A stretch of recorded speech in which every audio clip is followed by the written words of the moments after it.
Boa noite, queridos. Boa noite. A paz do Senhor. Alegria demais estar com vocês. Tem um tempinho já que eu não vim aqui, né? Bom demais. Meus irmãos, uma alegria muito grande para nós, a Central Jovem, estar aqui com vocês nessa noite, participando desse congresso maravilhoso que comemora os 504 anos da Reforma Protestante, né? Queria agradecer ao pastor Richard pelo convite. Obrigado, mano. Estamos juntos sempre, sabe? Pode contar aí todas as vezes. E eu queria convidar vocês a abrirem comigo suas Bíblias no livro de Apocalipse. Esse é bem facinho de achar, né? O último livro da Bíblia, não tem erro. Livro de Apocalipse, capítulo 2. E eu queria te pedir para deixar a sua Bíblia aberta no capítulo 2, que a gente vai voltar no texto algumas vezes ao longo da exposição. Tá bom? Livro de Apocalipse, capítulo 2.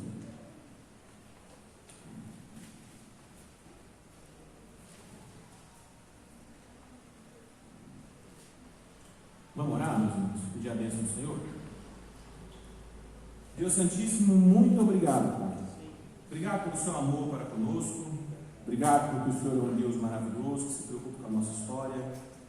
Obrigado, Pai, porque o Senhor é um Deus que fala ainda hoje.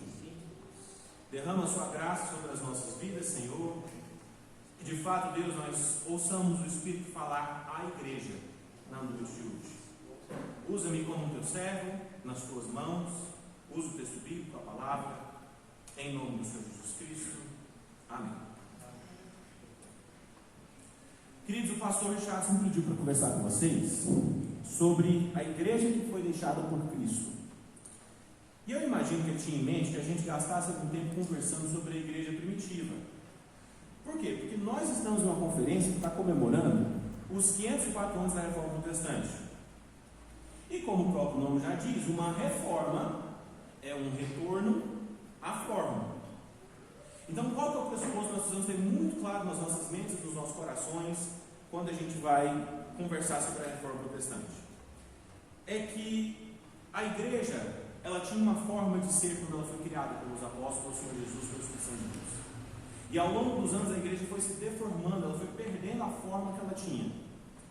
Então, todo o esforço dos reformadores, meus irmãos, era para tentar fazer a igreja voltar à forma que ela tinha na Reforma Protestante, antes que ela tivesse todas essas deformações que foram aparecendo ao longo do tempo. Então, meus irmãos, de cara já fica claro para nós que o referencial de uma igreja bem-sucedida, igual nós encontramos na Palavra de Deus, é a igreja primitiva, a igreja que foi deixada pelos apóstolos. Quanto mais próxima a nossa igreja for da igreja primitiva, mais bíblica ela vai ser e, consequentemente, mais bem-sucedido nós seremos também na nossa missão como igreja do Senhor. O problema é que nessa brincadeira da gente adotar a igreja primitiva como um referencial, né, como um modelo a ser seguido, é que muita gente acaba romantizando a igreja primitiva como se ela fosse perfeita e não tivesse problema nenhum, o que a gente sabe que não é o caso. A igreja primitiva tinha pontos positivos que nós precisamos adotar, com certeza, nas nossas igrejas, mas ela também tinha problemas terríveis que precisavam ser tratados, igualzinho às nossas. E você sabe por que isso acontece, meus irmãos? Isso acontecia porque a igreja é uma instituição formada por homens. E onde quer que hajam homens vai haver pecado e também vão haver problemas que precisam ser tratados, mesmo na igreja primitiva. Então, meus irmãos, meu propósito para a exposição de hoje é mostrar os pontos fortes e fracos para vocês aqui de duas das igrejas primitivas que são descritas lá em Apocalipse. O Apocalipse, como você sabe, trabalha com 7 igrejas. Então eu escolhi 2 delas para a gente trabalhar os pontos fortes e fracos de cada uma. E nessa brincadeira, de repente, a gente aprendeu um pouquinho com os erros e com os acertos daqueles irmãos que vieram antes de nós. Então, a primeira igreja que eu gostaria de trabalhar com vocês está lá em Apocalipse 2, do verso 18 até o verso 20, que é a igreja de Tiatira. Então, eu queria que você lesse o texto bíblico, Apocalipse 2, do verso 18 até o verso 20. Olha só o que diz a palavra de Deus. Apocalipse 2, do 18 ao 20, diz assim o verso 18. Ao anjo da igreja em Tiatira escreve: Estas coisas diz o Filho de Deus, que tem os olhos como chamas de fogo e os pés semelhante ao bronze polido. Conheço as tuas obras, o teu amor, a tua fé, o teu serviço, a tua perseverança e as tuas últimas obras mais numerosas do que as primeiras. Tenho, porém, contra ti o tolerares que essa mulher, Jezabel, que a si mesma se declara profetisa, não somente ensine, mas ainda seduza os meus servos a praticarem a prostituição e a comerem das coisas sacrificadas aos ídolos. Então, meus irmãos, a primeira coisa que nós precisamos ter em mente quando a gente vai conversar sobre as 7 igrejas do Apocalipse é que essas 7 cartas enviadas às 7 igrejas foram escritas pelo Senhor Jesus. O Senhor Jesus é o autor das cartas que são enviadas às 7 igrejas. E quando o apóstolo João, meus irmãos, teve a visão do Apocalipse, ele sabia que ele deveria entregar uma cópia do material que ele estava escrevendo ali para cada uma dessas igrejas, quando ele tivesse a oportunidade. E eu queria que você reparasse a maneira como o Senhor Jesus se dirige a cada uma dessas igrejas. Observe que sempre quando ele vai se dirigir a uma igreja, ele diz: ao anjo da igreja de Laodiceia, ao anjo da igreja de Éfeso, ao anjo da igreja de Tiatira. O que quer dizer isso? Por que será que o Senhor Jesus começa a sua carta dizendo isso? A palavra anjo no original quer dizer mensageiro, literalmente mensageiro, aquele que traz a mensagem. Então nós temos um motivo para crer que o anjo da igreja, ou seja, o mensageiro responsável pela igreja, aquele que traz a mensagem da igreja, na verdade era o pastor. Então percebam, meus irmãos, olha só que interessante está acontecendo aqui. O Senhor Jesus está escrevendo uma carta para 7 igrejas. Essas cartas que o Senhor Jesus escreve, elas são endereçadas ao pastor daquela igreja. E o pastor que recebesse aquela carta, ele teria a responsabilidade de ler o conteúdo daquela carta diante de um culto público, para que todos os irmãos daquela igreja soubessem o que o Senhor Jesus pensava sobre o tipo de ministério que estava sendo desenvolvido ali naquele lugar. E aí tem algumas coisas muito interessantes quando nós vamos estudar esse tema das 7 igrejas. Por exemplo, quase todas as igrejas que o Senhor Jesus trabalha aqui têm pontos positivos e pontos negativos, exceto 2 que tiveram só pontos negativos, positivos, que foram Filadélfia e Esmirna, e uma que teve só pontos negativos, que foi Laodiceia. E a maneira como o Senhor Jesus se apresenta a cada uma dessas igrejas também tem muito a ver com a opinião dele sobre o ministério que estava sendo construído ali. Então, olha só como que o Senhor Jesus se apresenta para a igreja de Tiatira no verso 18. Lê comigo só o verso 18, por favor, para você ver. Olha a maneira como o Senhor Jesus se apresenta para aquela igreja. Ao anjo da igreja em Tiatira escreve: estas coisas diz o Filho de Deus, que tem os olhos como chamas de fogo e os pés semelhante a bronze polido. Então vocês perceberam essa imagem que Jesus escreve aqui, meus irmãos? Alguém que usa sapatos polidos, de metal polido, e cujos olhos pegam fogo, é uma imagem de alguém extremamente poderoso, é uma imagem que evoca juízo, é uma imagem de alguém que tem poder para julgar as pessoas que estão ali naquele lugar.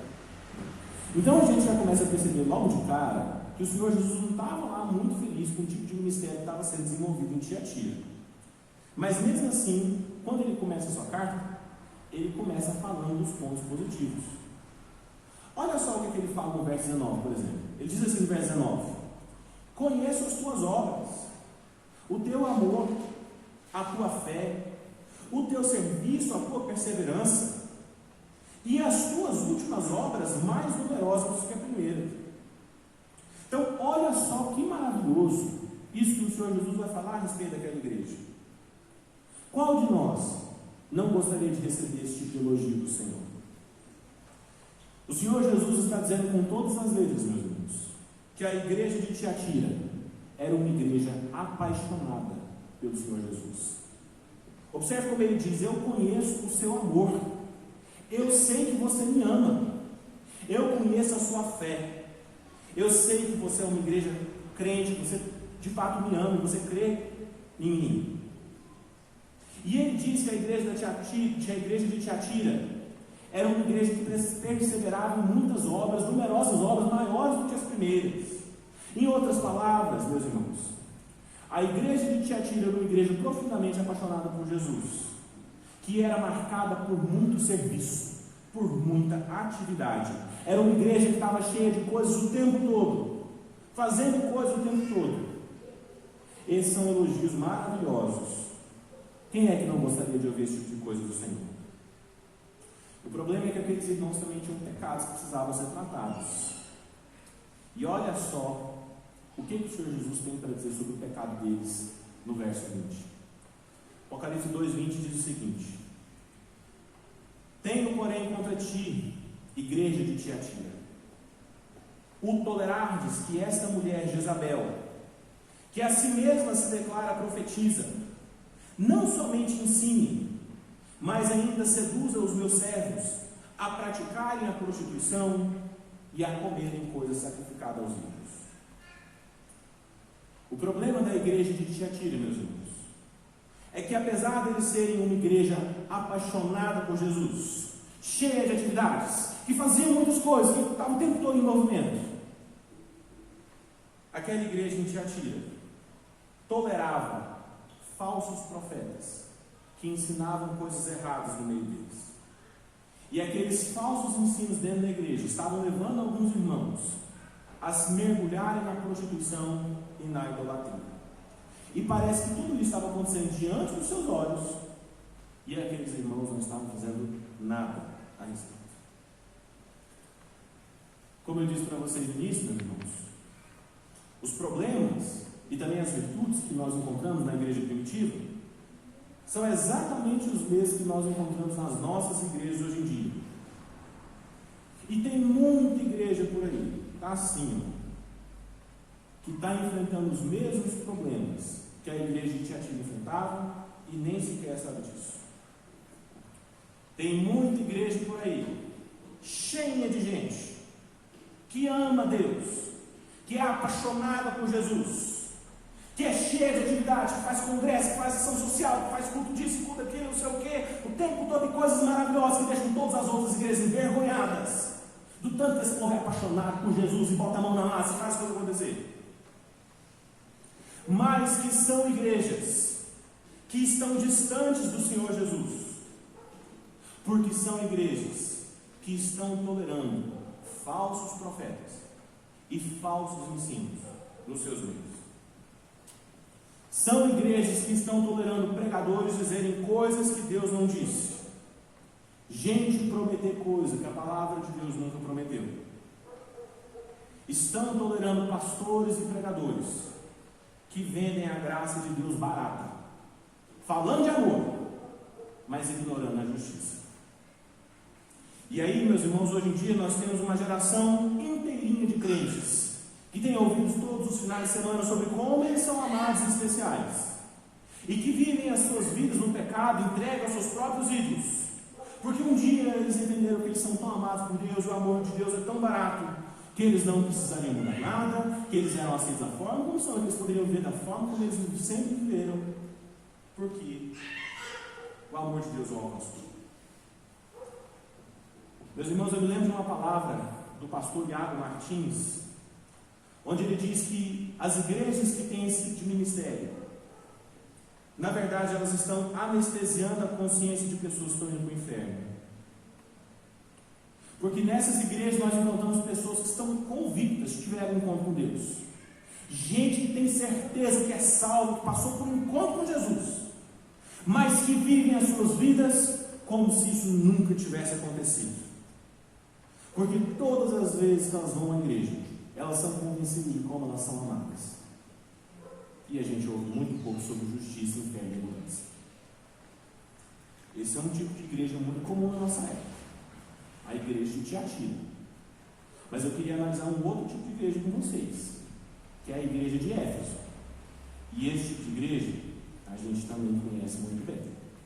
Lê comigo o que a palavra de Deus tem para dizer sobre a igreja de Éfeso, do verso 1 até o verso 7. Olha só o que a palavra de Deus. Vamos ver os pontos fracos e os pontos fortes da igreja de Éfeso a partir do verso 1 até o verso 7. Diz assim a palavra de Deus: Ao anjo da igreja de Éfeso, escreve: estas coisas diz aquele que conserva na mão direita as 7 estrelas e que anda no meio dos 7 candeeiros de ouro.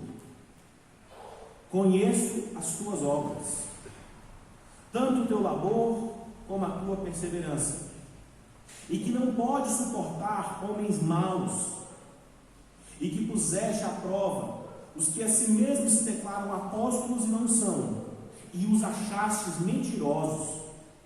E tens perseverança, e suportastes prova por amor do meu nome, e não te deixastes esmorecer. Tenho, porém, contra ti, que abandonaste o teu primeiro amor.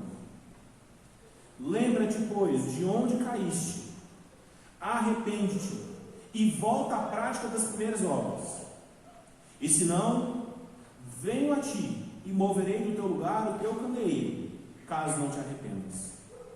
Tens contudo ao teu favor, que odeias as obras dos nicolaítas, as quais eu também odeio. Quem tem ouvidos, ouça o que o Espírito diz às igrejas. Ao vencedor, dar-lhe-ei que se alimente da árvore da vida, que se encontra no paraíso de Deus. Meus irmãos amados, aqui a gente começa a estudar um pouquinho sobre a igreja de Éfeso, que é outra das igrejas primitivas que nós estamos estudando aqui, e que é uma das 7 igrejas também que Jesus escreveu uma carta no Apocalipse. A igreja de Éfeso foi a igreja que primeiro recebeu a carta que foi enviada pelo Senhor Jesus. E isso faz todo sentido. Não somente porque João foi pastor daquela igreja durante muitos anos, mas também porque a cidade de Éfeso era a cidade mais próxima da ilha de Patmos, onde João recebeu as profecias do Apocalipse. Então, se você depois pegar um mapa, por curiosidade da região, para você ver onde ficavam as cidades, você vai ver que as igrejas aparecem em ordem no texto, quase como se fosse traçado de uma viagem. À medida que a pessoa que carregasse o material fosse viajando, ele poderia passar de cidade em cidade, entregando as cartas para cada uma das igrejas. E olha só o que o texto da igreja de Éfeso diz para nós. Aparentemente, a gente lê essa descrição e parece que a igreja de Éfeso era uma igreja muito bíblica. Olha o que o verso 2 e o verso 3 dizem. O verso 2 e 3 diz assim: conheço as tuas obras, tanto o teu labor como a tua perseverança, e que não pode suportar homens maus, e que puseste à prova os que a si mesmos se declaram apóstolos e não são, e que os achastes mentirosos. E tens perseverança, e suportaste provas por causa do meu nome, e não te deixaste esmorecer. Olha o verso 6. Tens contudo ao teu favor, que odeias as obras dos nicolaítas, as quais eu também odeio. Então, olha só isso que está acontecendo aqui, meus irmãos. A igreja de Éfeso parece que ela é exatamente o contrário da igreja de Tiatira. Parece que a igreja de Éfeso e de Tiatira são completamente opostas. O grande problema da igreja de Tiatira é porque a igreja de Tiatira tinha um monte de gente crente, apaixonada por Jesus, mas que tolerava falsos profetas no meio deles, gente pregando coisa errada, ensinando coisas que a palavra de Deus não ensina, e como se não tivesse acontecendo nada. Mas o que o texto está dizendo para nós aqui parece que é o oposto. A igreja de Éfeso era uma igreja bíblica, comprometida com uma boa teologia, que verificavam os pregadores que ele pregavam, testavam os apóstolos, a mensagem que eles estavam entregando. Observe como o texto diz que a igreja de Éfeso colocou à prova os falsos apóstolos, e ela comprovou que eles eram mentirosos. O texto diz que eles odiavam as obras dos nicolaítas, que o Senhor Jesus também odeiam, que era uma seita de falsos, de hereges daquela época.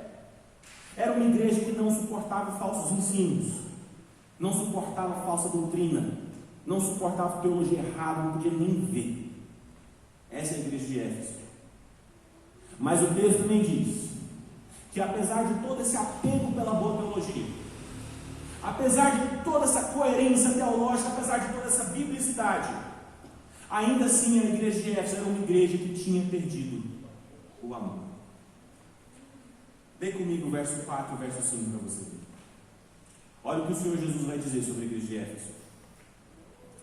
Tenho, porém, contra ti que abandonastes o teu primeiro amor. Lembra-te, pois, onde caíste, arrepende-te, volta à prática das primeiras obras, e se não, venho a ti, e moverei do seu lugar o teu candeeiro, caso não te arrependas. Que coisa horrível de se escutar, meus irmãos. Que coisa horrível. A igreja de Éfeso era uma igreja muito bem sucedida em lutar contra as heresias e os erros teológicos, contra os falsos profetas e pregadores que ameaçavam a igreja. Mas a igreja de Éfeso também era uma igreja que tinha se esquecido de como era o amor dos seus pais. Aqueles irmãos para quem o Senhor Jesus está escrevendo aqui eram os netos e os bisnetos daqueles crentes poderosos que ombrearam a missão com o apóstolo Paulo e plantaram a igreja na igreja de Éfeso.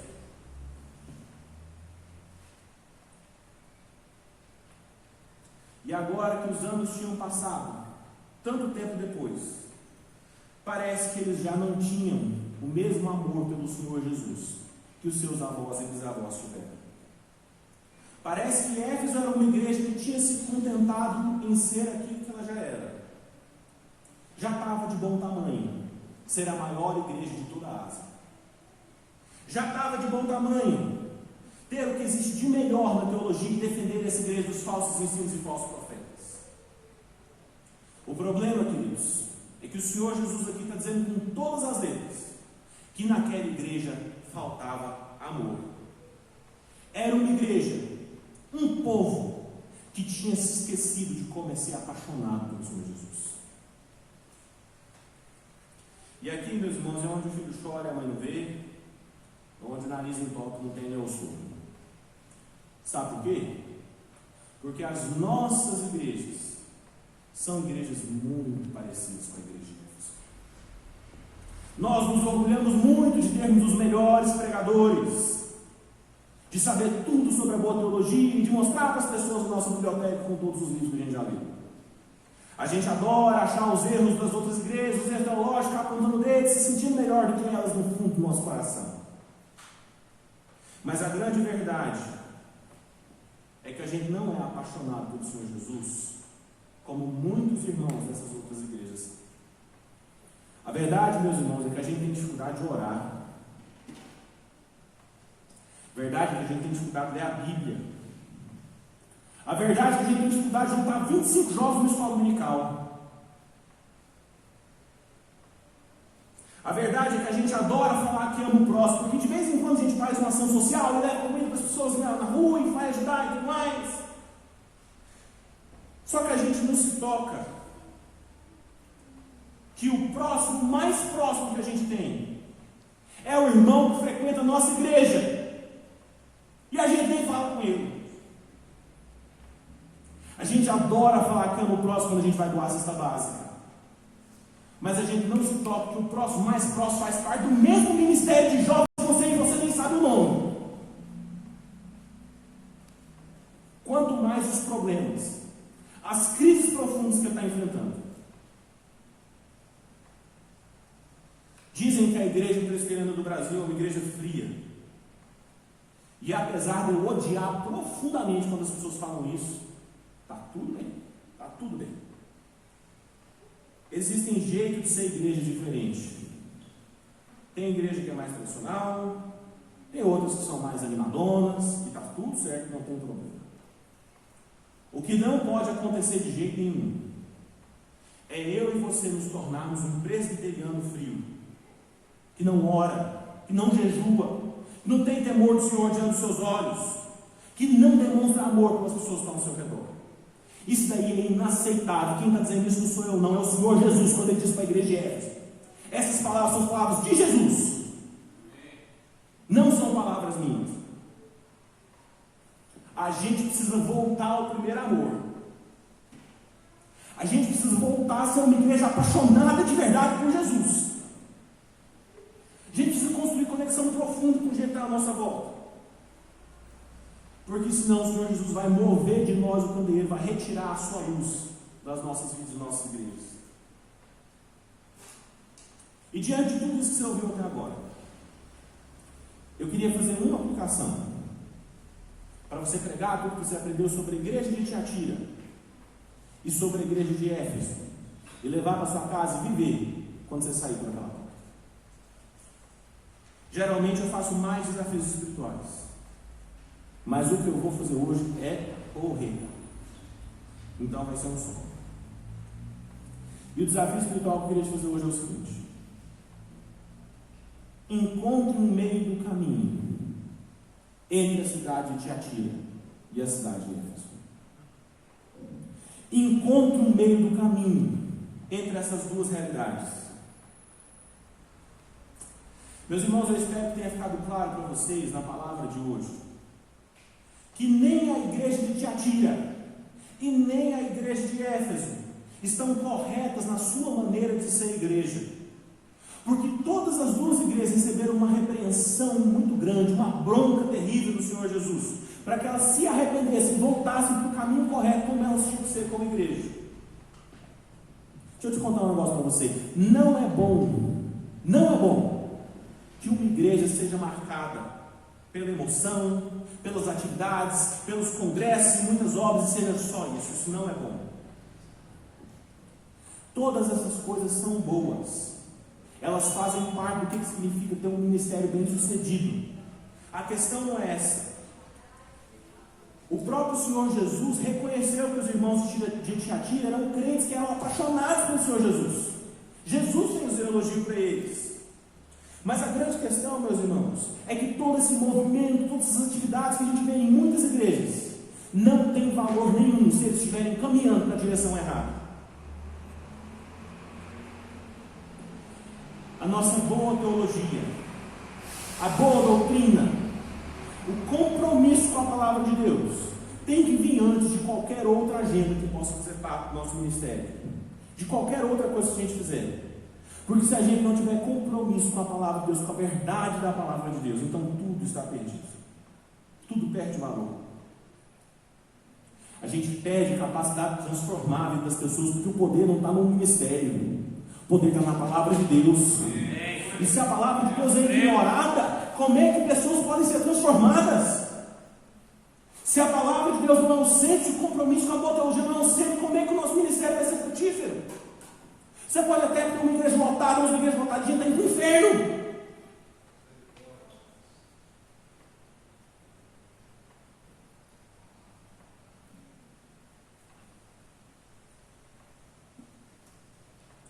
Se nós não formos comprometidos com a verdade da palavra de Deus, por mais que a nossa igreja seja lotada, nós estejamos fazendo muitas coisas, nós vamos estar entristecendo o Espírito Santo. Eu não li a continuação do texto, mas isso foi de propósito, para a gente ler agora. Olha só o que o Senhor Jesus vai dizer para a igreja de Tiatira sobre esses erros que eles estão cometendo. Leia comigo o que o Senhor Jesus diz para ele no capítulo Apocalipse 2, 21 ao 23. Isso aqui é a bronca que o Senhor Jesus está dando neles. O Senhor Jesus diz: dei-lhe tempo para que se arrependesse, para que mudasse. Ela, todavia, não quis se arrepender da sua prostituição, dos seus ensinos errados. Está falando aqui da falsa profeta, né, da tal da Jezabel. Eis que aprostro de cama, bem como em grande tribulação, aqueles que com ela adulteram, caso não se arrependam das obras que ela incita. Matarei os seus filhos, e todas as igrejas conhecerão que eu sou aquele que sonda, que conhece as mentes e os corações, e vos darei a cada um segundo as suas obras. Então, meus irmãos, deixa eu contar um negócio para vocês. Com Deus não se brinca. Não dá para a gente ficar tolerando ensinos errados dentro da nossa igreja. Não dá para a gente ficar frequentando igrejas que não têm compromisso com a verdade da palavra de Deus. Não dá para a gente ficar fazendo parte de ministério que não lida com o pecado, com a seriedade que o pecado exige ser lidado, fingindo que nada está acontecendo. Mas ao mesmo tempo, meu irmão, ao mesmo tempo, não dá para a gente ser aquela igreja maravilhosa, corretíssima teologicamente, apegada à boa teologia, mas que ainda assim é uma igreja fria, que abandonou o primeiro amor, que não está nem aí para os irmãos mais próximos fazer parte do mesmo ministério. Não dá para a gente fazer parte de uma igreja que diz que é boa de Bíblia, mas nem frequenta a escola dominical, que não tem compromisso com o Senhor Jesus. A grande pergunta que eu sempre me perguntei, e que é uma das tônicas do meu ministério, é por que é que cargas d'água a gente não consegue juntar essas duas coisas?